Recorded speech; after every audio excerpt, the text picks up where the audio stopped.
Bismillahirrahmanirrahim. Kita lanjutkan. Qala al-Imamul Haramain. Imam Haramain berkata.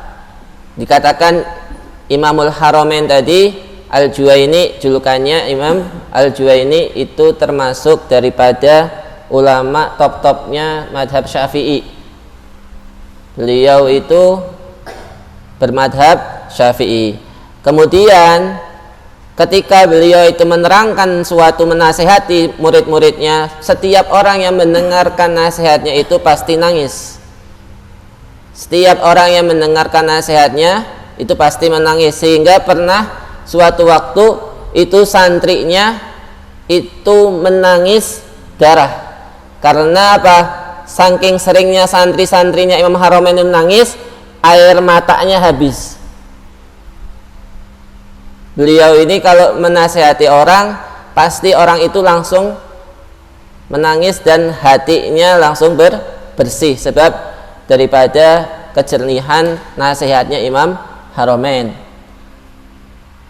Terus berkata Imam Haramain, berkata juga Al-Faqih Abu Bakar Ibnul Arabi yang terkenal dengan wahdatul wujudnya. Beliau punya thariqah tasawuf. Beliau aslinya madhabnya Maliki, qadhi, ya, termasuk daripada qadhi di dalam madhab Maliki. Nah, beliau juga berkata Al-Imam Saifuddin Al-Amidi. Ini semua yang ngatain orang-orang besar semua, ya, yang ngomong orang-orang besar. Apa yang dikatakan ittafaqa? Kalau dikatakan ittifaq berarti ya semua ulama sepakat, semua ulama, nggak ada khilaf. Yang mana ulama-ulama salaful ummah, di mana ulama-ulama salaf di kurun 100, 200 dan kurun 300 dari zamannya Rasul sampai zaman sahabat, sampai zaman tabi'in, tabi'in. Ini kurun salaf. Mereka sepakat qabla duhuril mukhalif, sebelum terjadinya perbedaan pendapat. Mana perbedaan pendapatnya dari kalangan ulama-ulama itu mulai terjadi di akhir daripada kurun 100, di mana sahabat mulai pada meninggal. Di situ mulai ada banyak perbedaan pendapat. Nih, sebelum mereka berbeda pendapat, mereka itu sepakat. Wa aksaruhum, dan setelah adanya kurun setelahnya, di mana kurun 200-300 Hijriah masih dalam kurun salaf, ini yang mana sudah mulai terjadi perbedaan pendapat di kalangan umat Islam. Ba'da duhurihi, mereka sepakat bahwasannya, ya, dan paling banyaknya pendapat-pendapat ulama itu menetapkan isbati ihya'il mauta. Semua ulama sepakat bahwasanya orang yang udah meninggal itu hidup di dalam kuburnya. Ya, hayatun ghairu kamal, hidup tapi hidup yang tidak sempurna. Artinya, ya, dia berada di antara fase hidup dan mati, yaitu di mana dia itu hidupnya di alam barzah. Orang ketika meninggal maka ruhnya hidup di alam barzah. Ini sesuatu yang disepakati oleh ulama-ulama ahli sunnah wal jamaah. Mereka hidup di dalam kuburnya, ya, mereka hidup di dalam kubur. Sehingga dikatakan di dalam kitab Tuhfatul Murid, di situ makna hidupnya orang mati adalah hidup khairul kamal, hidup yang bukan ketika mereka berada di dalam jasad. Nah, karena dia berada di fase di mana antara hidup yang di dalam jasad dan mati. Ini namanya ihya'ul mauta. Mereka merasakan seperti yang kita rasakan. Mereka mendengar seperti yang didengar oleh orang-orang yang masih hidup. Terus wa mas'alatil malakaini lahum, dan orang-orang ahli sunnah wal jamaah sepakat tentang adanya pertanyaan di dalam kubur. Ini sepakat bahwasanya dalam kubur Allah mengutus malaikat mungkar dan nakir, lalu menanyai malaikat mungkar nakir ini kepada orang-orang yang ada di dalam kubur. Dan sepakat para ulama sepakat bahwasanya yang ditanya itu orang-orang yang mukallaf. Orang-orang mukallaf, mau itu orang Islam, mau itu orang kafir, mau itu munafik, orang ahli maksiat, semuanya ditanya. Berbeda anak kecil, al-atfal. Anak-anak kecil nggak ditanya karena ghairul mukallaf, mereka tidak mukallaf. Adapun malaikat ditanya apa enggak? Kalau malaikat itu meninggal ditanya apa enggak? Malaikat tidak ditanya di dalam kuburnya. Para nabi ditanya apa enggak? Di sini para ulama sepakat ada beberapa orang yang tidak ditanya di dalam kuburnya. Di antaranya adalah para nabi. Anbiya itu ketika meninggal mereka tidak ditanya di dalam kubur, tapi mereka hidup di dalam kubur. Cuma tidak ada pertanyaan bagi para anbiya, dan juga tidak ada pertanyaan bagi para syuhada, orang-orang yang meninggal dalam keadaan syahid. Ini enggak ditanya di dalam kuburnya. Terus orang yang istiqomah membaca surat Tabarok setiap malam, ini juga yang orang ini istiqomah di dalam membaca surat Tabarok ini termasuk orang yang bebas dari pertanyaan kubur. Kemudian juga orang yang mengistiqomahkan baca surat As-Sajdah. Lalu termasuk juga orang yang ketika sakit sebelum meninggalnya dia membaca surat Al-Ikhlas. Terus juga orang yang tidak ditanya di dalam kuburnya adalah orang yang mati sebab taun, sebab wabah, corona atau apa ya, dan dia sabar ketika tertimpa wabah tersebut.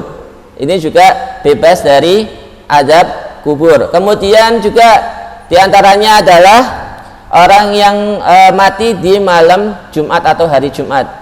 Nah, ini orang yang tidak ditanya oleh malaikat di dalam kuburnya. Adapun selain daripada itu mereka akan ditanya. Apa yang kemarin dijelaskan, kalau dia itu termasuk orang ahli maksiat maka akan ditanya dengan pertanyaan yang berat ya. Kalau misalkan dia itu ahli taat maka akan ringan dalam menjawab pertanyaannya. Terus wa isbati adabil qabri, dan menetapkan para ulama sepakat tentang adanya siksa kubur. Siksa kubur sekarang kalau orang nggak dikubur disiksa nggak? Tetap disiksa. Kenapa dikatakan namanya siksa kubur? Karena kebanyakan manusia itu dikubur. Artinya walaupun dia itu nggak dikubur, dibuang di laut, walaupun dia itu dibakar, tetap disiksa. Namanya juga siksa kubur. Gitu. Ya. Jadi bahasa siksa kubur itu hanya sebagai kebanyakan aja. Walaupun misalkan dia itu ahli maksiat tapi tidak dikubur, misalnya dibakar atau di apa, tetap dia disiksa. Lil mujrimin, untuk orang-orang yang ahli maksiat, wal kafirin, dan orang-orang yang kafir. Ini akan disiksa di dalam kuburnya. Di antara siksa kubur itu apa? Di antara siksa kubur adalah pertama kali siksa kubur yaitu dohmatul kubur, di mana kubur itu akan menghimpit orang yang ada di dalamnya, sehingga kalau itu orang-orang kafir atau ahli maksiat maka kubur itu akan menghimpit sehingga tulang belulangnya itu remuk. Dan para ulama juga sepakat bahwasanya yang merasakan siksa kubur adalah ruh dan jasadnya dia, karena nanti manusia itu akan dikembalikan lagi ke dalam jasad. Kemudian ketika disiksa maka ruh dan jasadnya itu merasakan sakit, karena nanti segala daripada rasa sakit itu, idrok atau perasaan itu akan dikembalikan lagi kepada si jasad tersebut. Itu disepakati oleh ahli sunnah wal jamaah bahwasanya orang yang ada di dalam kubur ketika dia itu ahli maksiat dan orang itu kafir akan menerima dari siksa kubur. Wa qauluhu ta'ala, dan firman Allah ta'ala, wa ahyaitana isnataini, Allah menghidupkan 2 kali. Ya, kita dibangkitkan 2 kali. Pertama, hayatal mas'alah fil qabr, ketika kita dikubur, ya, kita dihidupkan lagi untuk ditanya. Ya, jadi ketika manusia itu sudah tamam, kapan pertanyaan kubur itu? Pertanyaan kubur itu terjadi ketika manusia sudah dikubur dan diratakan itu kuburan, kemudian teman-temannya udah pada ninggalin dia, nanti malaikat datang, 2 malaikat Munkar dan Nakir. Dalam satu riwayat, satu di atas kepalanya, yang satu lagi ada di bawah kakinya, lalu dibangunkan dia. Kalau pendapatnya Syekh Ibnu Hajar mengatakan dia dibangunkan setengah badannya untuk ditanya masalah apa. Berkata sahabat Ikrimah mengatakan bahwasanya yang ditanya adalah tentang Nabi Muhammad SAW, keimanannya dia kepada Nabi Muhammad, dan juga ditanya dengan urusan tauhidnya. Jadi di dalam kubur, pertanyaan di situ adalah pertanyaan tentang siapa Nabi Muhammad, keimanan kita kepada Nabi Muhammad, dan juga kita ditanya tentang tauhid. Kalau Abdullah bin Abbas, sahabat Abdullah bin Abbas mengatakan bahwasanya yang ditanya adalah tentang syahadatain. Bagaimana kalian mengimani tentang syahadatain? Nah, di situ pertanyaan kubur. Nah, terus pertanyaan kubur ini berbeda, di mana berkata Syekh Jalaluddin As-Suyuti mengatakan bahwasanya kalau orang muslim ditanya selama 7 hari. Kalau orang kafir pertanyaannya itu selama 40 hari. Setiap satu pertanyaan yang nggak bisa dijawab, maka akan dipukul dengan mitrokoh, dengan satu palu yang gede yang kemarin diceritakan, di mana satu pukulan bisa menjadikan debu gunung-gunung yang kena pukulan tersebut. Apalagi itu orang manusia ketika dipukul akan hancur lebur, kemudian dikembalikan lagi seutuhnya. Dan sisa kubur, masalah ini itu bisa hilang dengan doa. Ketika ahli kubur didoakan oleh keluarganya, itu siksa kubur bisa diangkat. Nah, itu. Terus pertanyaan juga bisa hilang dengan doa kepada ahli si mayit tersebut. Makanya penting, ya, doa itu penting. Terus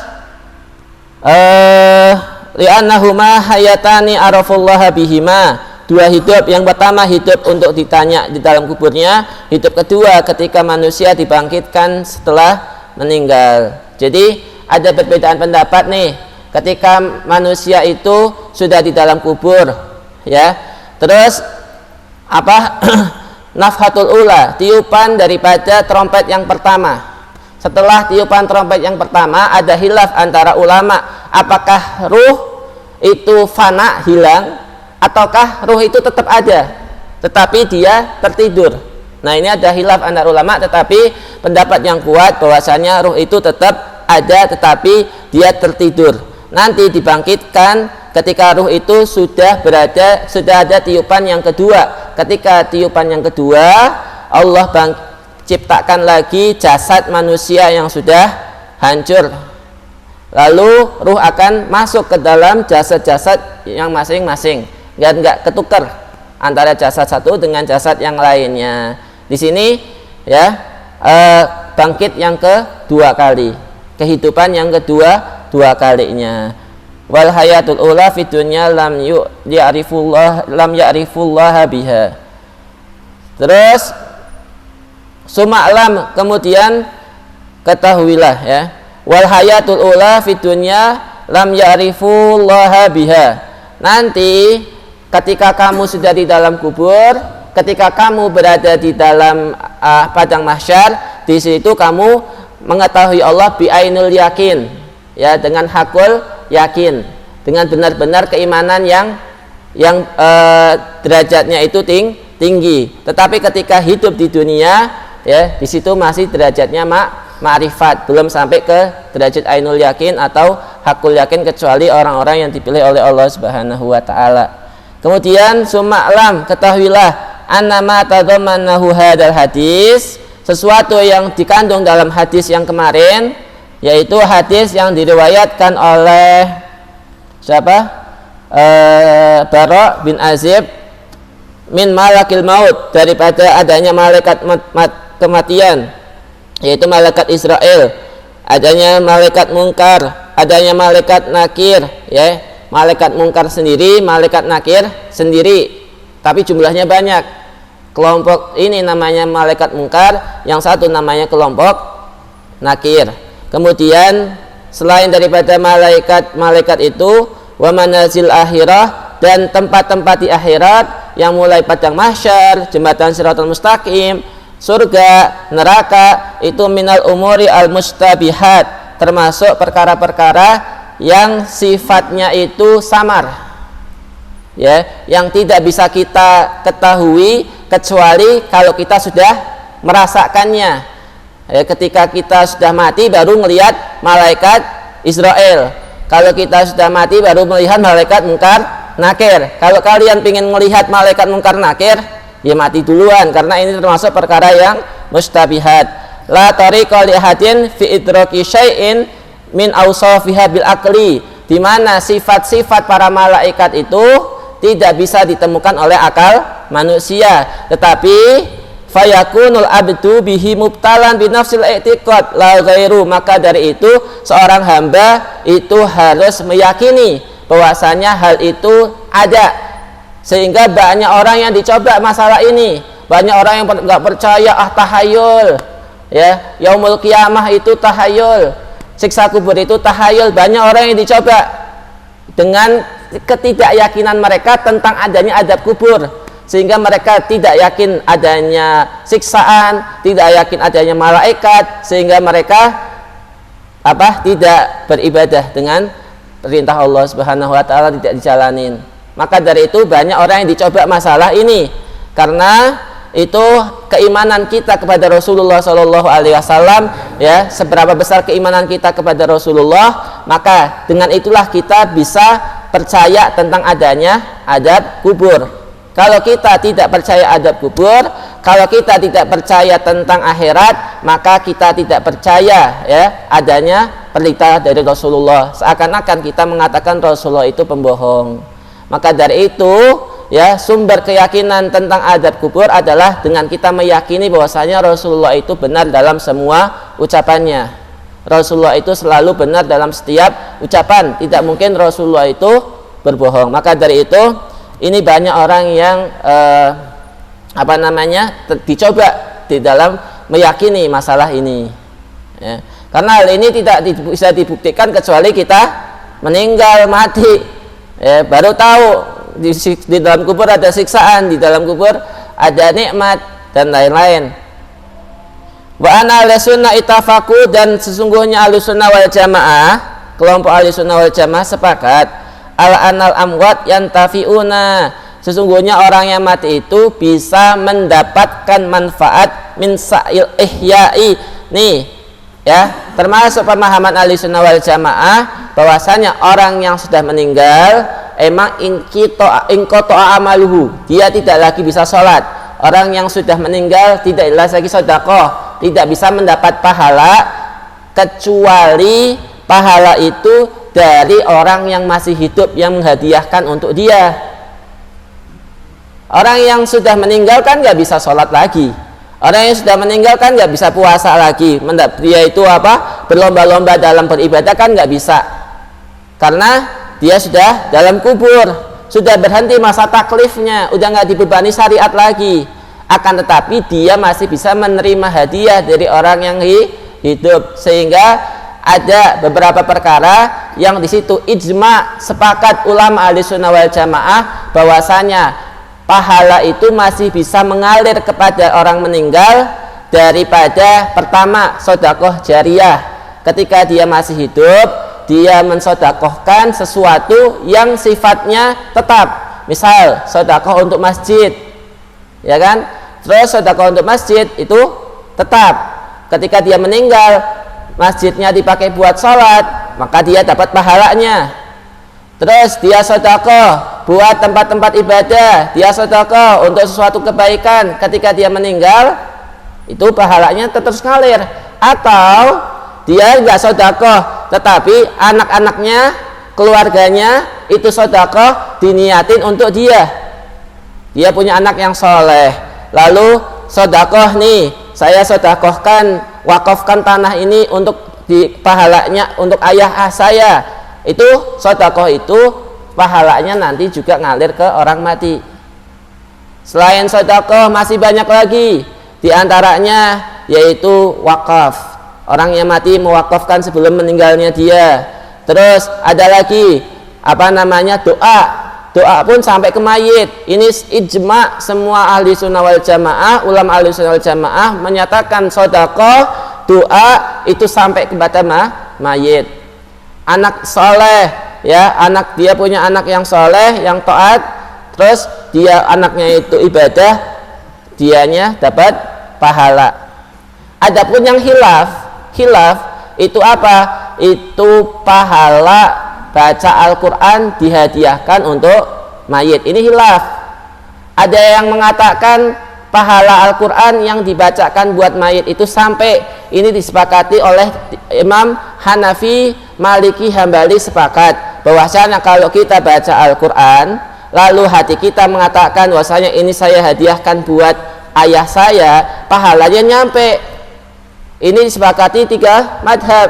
Adapun Imam Syafi'i, madhab Syafi'i itu jumhur kebanyakan mengatakan sampai kita tahlilan, kita baca tahlil, kita baca sholawat, kita baca Al-Quran, kita hadiahkan pahalanya buat mayit, nyampe apa enggak? Di dalam madhab Syafi'i hilaf.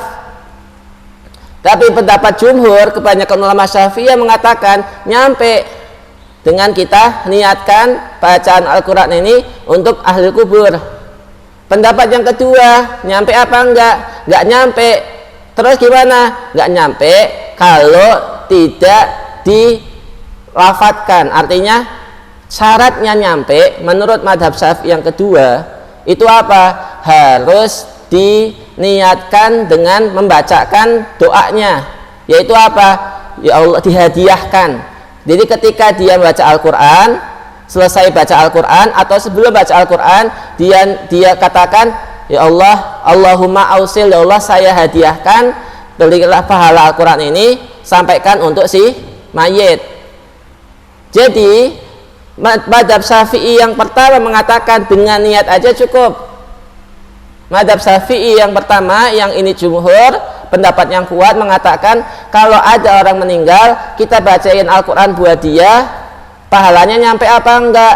Kalau kita niatkan sampai. Ini pendapat sebagaimana 3 madhab. Pendapat Syafi'i yang kedua mengatakan nyampe, tapi asalkan apa? Kamu doakan, yaitu selesai membaca Al-Quran kamu doain, ya Allah, ya, kamu niatkan dengan ya Allah saya, ya Allah sampaikanlah pahala baca Al-Quran ini untuk si mayit. Makanya kalau selesai tahlil itu biasanya doanya Allahumma ausil sawaba ma qara'na minal Quran. Itu kenapa? Karena untuk keluar dari khilafnya Syafi'i. Karena di dalam madhab Syafi'i kalau cuma diniatin doang, itu sebagian ulamanya mengatakan tidak sampai, harus dilafatkan dengan doa, ya Allah sampaikanlah pahala Quranku ini untuk si mayit. Harus diniatkan dan didoakan. Nah, ini. Maka dari itu, untuk keluar dari itu, maka kalau kita baca Al-Quran, ya, kalau kita baca tahlil, makanya kalau misalkan cuma niat aja cukup. Lebih bagus lagi kalau setelah kita baca Al-Quran kita ngomong, ya Allah saya niatkan, saya hadiahkan ini bacaan Al-Quran untuk ayah saya. Maka dari itu, apakah itu cuma Al-Quran atau semua daripada ibadah kita bisa kita hadiahkan untuk mayit? Bisa semuanya. Kita selesai sholat, ya, kita selesai puasa, kita niatkan, ya Allah saya hadiahkan pahala ini untuk si mayit, bisa. Ini sebagaimana yang ini dikuatkan oleh Ibnu Shalah. Pokoknya ulama-ulama berpendapat itu bisa. Adapun yang ijma semuanya sepakat bisa hanya dengan niat, itu adalah doa dan sedekah. Itu semua ijma. Khilafnya adalah di dalam amalan-amalan setelah sedekah, kayak bacaan Al-Quran. kayak baca Al-Quran bisa dengan syarat kayak tadi. Itu menurut sebagian dari mazhab Syafi'i. Kebanyakan mazhab salasah dan juga kebanyakan mazhab Syafi'i, ulama-ulamanya ngomong dengan niat aja sudah cukup. Ya, paham ya? Nah, terus wa ana ahlussunnah ittafaqu ala anal amwat yantafi'una min sa'il ahya'i bi amrayni. Ya, ahli sunnah sepakat bahwasanya orang-orang yang sudah mati itu bisa mendapatkan manfaat daripada orang-orang yang hidup dengan dua perkara. Ahaduhuma ma tasababa ilaihil mayyit fi hayatihi. Ya, disebabkan sesuatu yang dilakukan oleh mayit ketika dia hidup. Contohnya, mayit mengajarkan ilmu nih kepada santri-santrinya, kepada murid-muridnya. Maka ketika muridnya itu mengamalkan ilmunya, walaupun gurunya udah di dalam kubur, maka tetap mendapatkan sawab, tetap mendapatkan pahala. Kita bangun majelis taklim, kita nggak mau bangun majelis taklim, dibantu majelis taklimnya dengan donasi, dibantu majelis taklimnya dengan sesuatu yang manfaatnya itu terus-terusan. Nah, itu sebab orang yang meninggal mendapatkan pahala apa? Dengan amalan-amalan yang dia lakukan, dan amalan itu tetap terus mengalir kepada si mayit. Ini sebab mendapatkan pahalanya. Sebab kedua apa? Du'aul muslimin. Sebab kedua orang meninggal itu mendapatkan pahala adalah dengan doanya orang-orang Islam. Ya, kita doain orang ayah kita dalam kubur itu nyampe. Ya, wa istighfaruhum lahu, memintakan ampunnya kita kepada si mayit nyampe. Ya, walaupun orang meninggal ini ketika minta ampun nggak akan diterima ampunannya. Orang yang maksiat ketika meninggal, ya, terus dia dalam kuburnya minta ampun, nggak diampuni oleh Allah Subhanahu wa Ta'ala. Tetapi orang yang masih hidup ketika memintakan ampun untuk mayit nyampe. Makanya itu disebabkan dua ini, ya, seorang yang sudah meninggal mendapatkan daripada sawab, mendapatkan daripada pahalanya. Wa sodakoh, sodakoh nyampe sodakoh. Ente punya duit 100.000, ya, terus dijariahkan di masjid, di sodakohnya di masjid, diniatin ini sodakoh saya niatkan pahalanya buat ayah saya nih. Kamu dapat pahala, ayah kamu dapat pahala, dan pahalanya kamu nggak berkurang. Makanya itu, ya, guru-guru saya itu menawasiatkan nih sebelum tidur ente kalau pengen birrul walidain, kalau orang tuanya udah meninggal atau masih hidup, ya, pengen birrul walidain, termasuknya sebelum tidur kamu niatkan, kalau doakan, ya Allah, saya hadiahkan pahala amal ibadah saya yang engkau terima di hari ini, saya hadiahkan untuk ayah saya. Itu termasuk daripada sesuatu yang menjadikan birrul walidain. Wal haju anhu, atau haji diniatkan untuk mayit. Nah, ini sesuatu yang disepakati nyampe ke mayit. Orang yang sudah hidup bisa memberi manfaat untuk orang yang sudah meninggal. Itu. Wahtalafu fil ibadil badaniyah. Kalau masalah doa, sedekah ataupun daripada wakaf atau sesuatu orang yang dilakukan oleh mayit ketika masih hidup, ini sepakat nyampe. Adapun hilaf di dalam ibadah badaniyah, itu hilaf. Ibadah badaniyah kayak sholat, puasa, baca Al-Quran, dzikir, ya, ini nyampe enggak ke mayit, seperti yang Anda terangkan tadi. Ya, 3 madhab menyatakan sampai dengan diniati buat mayit hadiahnya. Hanya dengan niat aja sudah cukup. Saya baca Al-Quran, ya Allah, saya niatkan ini untuk ayah saya yang dalam kubur, nyampe. Ini 3 madhab, ya. Madhab Syafi'i hilaf. Yang mana madhab Syafi'i yang satu ngomong nyampe dengan niat, madhab Syafi'i yang kedua, ya, itu mengatakan nyampe dengan syarat apa? Dibacain doanya. Ya Allah, sampaikanlah pahala ini untuk ayah saya. Itu, ya. Buat dzikir. Ini hilafnya seperti itu. Bukan madhab yang Syafi'i yang kedua menolak, enggak. Madhab Syafi'i yang kedua tetap ngomong sampai, seperti ada orang yang salah paham menyatakan bahwasanya Syafi'i itu mengatakan tidak sampai ke dalam, tidak bisa menyampaikan pahala Al-Quran kepada mayit. Ada sebagian seperti itu. Padahal itu pendapat pemahaman yang salah. Fadhahaba jumhurus salaf ila wusuliha. Berpendapat kelompok terbanyak dari orang-orang salaf menyatakan nyampe, kamu puasa hadiahkan untuk mayit nyampe. Wadhahaba ba'du ahli bid'ah. Orang-orang ahli bid'ah mengatakan tidak sampai apapun ke mayit, mau sedekah, mau apapun, orang udah mati ya udah mati. Nah, kata mereka wa an laisa lil insan illa ma sa'a. Ayat yang mana ayat ini umum tapi dikhusus kan? Ini mereka jadiin dalil. Apa dalil mereka mengatakan bahwasanya orang yang udah mati itu enggak menerima apapun dari orang yang hidup nanti?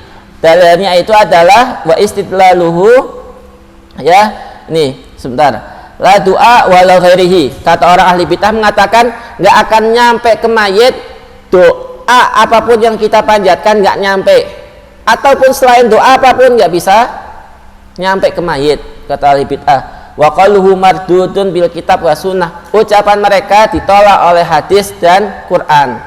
Ya, kitab sunnah, ya, kitab dan juga sunnah menolak ucapan daripada ahli bid'ah itu, ditolak.